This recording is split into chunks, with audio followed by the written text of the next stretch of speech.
If you owned any of the Magnificent Seven stocks in recent years, you probably made a fortune. I mean, there's a reason they're called that. What do the numbers tell us about how they might perform in the future? And how can you use this data to better understand how stocks work? I'm Kaissar. I'm a columnist for Bloomberg Opinion. I do the math behind some of my biggest questions, and hopefully yours too.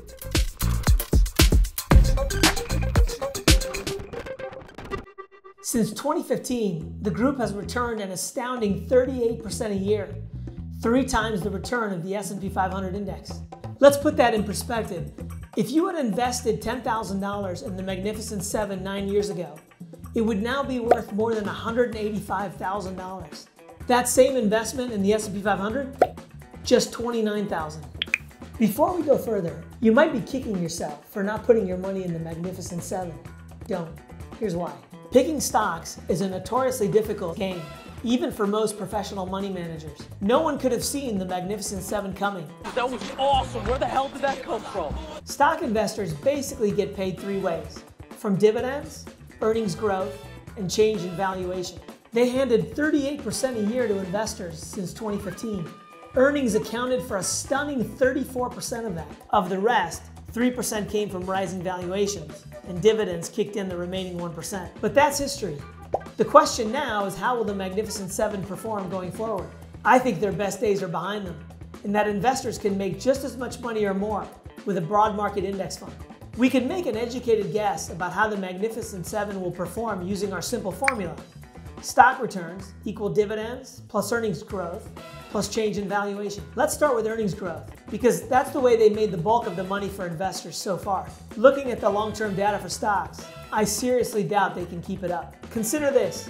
Over the past 150 years, the S&P 500 has grown earnings by about 4% a year. And the average earnings growth over rolling 9-year periods, which is about the same amount of time since 2015, was also about 4% a year. All of that suggests that the Magnificent Seven's recent earnings growth is highly unusual and probably unsustainable. In fact, the S&P 500 posted earnings growth comparable to that of the Magnificent Seven just one time. That was during the 9 years at the start of the 2008 financial crisis, and only because earnings were in the process of recovering from a 90% decline during the crisis.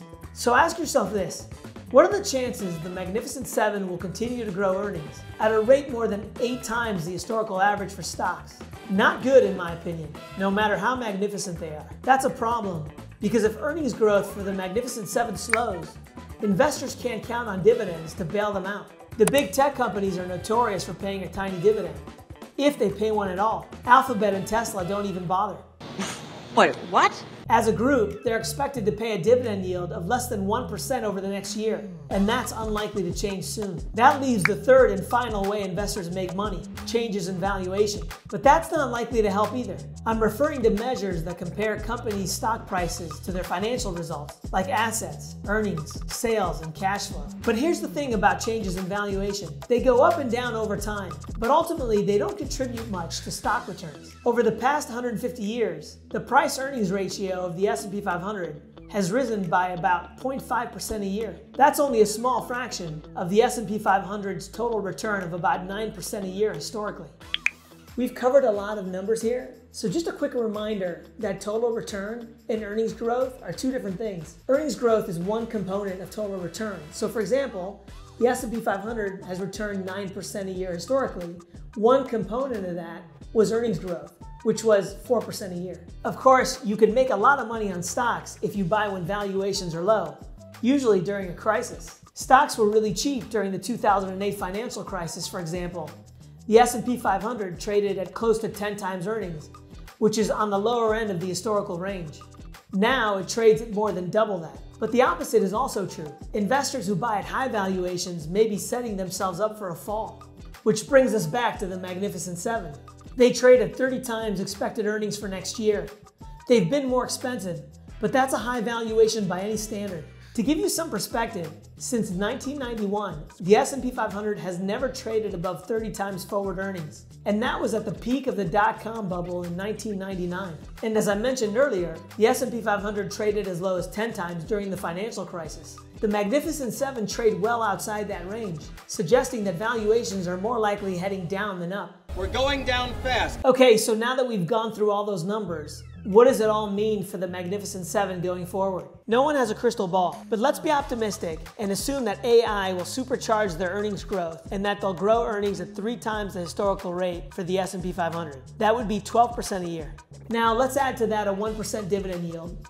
Let's also assume they hang on to their lofty valuations, so no change there. All of that adds up to a return of 13% a year. But that's probably too optimistic, because if earnings growth drops to 12% from 34%, valuations are likely to get cut too. Let's say the price-earnings ratio drifts down gradually to the historical average for stocks over the next 10 years. That would be a drag of about 3.5% a year. Now the math is less rosy. That's 12% from earnings growth, 1% from dividends, and a negative 3.5% from change in valuation, which is closer to 9.5% a year. That's a lot less exciting. And you can probably do just as well by buying a broad market index fund. You'll still get a healthy dose of the Magnificent Seven because they account for close to 30% of the market. And you'll own a bunch of other great companies, which you'll be happy about if it turns out that the Magnificent Seven's best days are behind them. So next time you're tempted to buy that shiny new hot stock, ask yourself this: where's the return going to come from?